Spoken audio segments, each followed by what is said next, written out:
Actually অনেকগুলো লেখা লিখেছি regarding relationship and through out friendship, ভালো থাকা মন্দ থাকা, বন্ধুত্ব অ্যান্ড সম্পর্ক নিয়ে। তো সেক্ষেত্রে কিছু কোয়ারিজ এসছে ইনবক্সে অ্যান্ড মেসেজে। তো এটা আমার নিজস্ব অনুভূতি, নিজস্ব উপলব্ধি,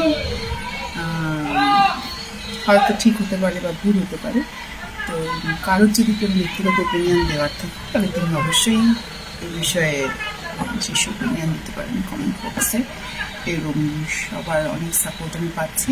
তো সেক্ষেত্রে আমার ওয়েলউইশার যারা রয়েছে তাদের জন্য আমার তরফ থেকে অনেক ভালোবাসা এবং অভিনন্দন। নমস্কার।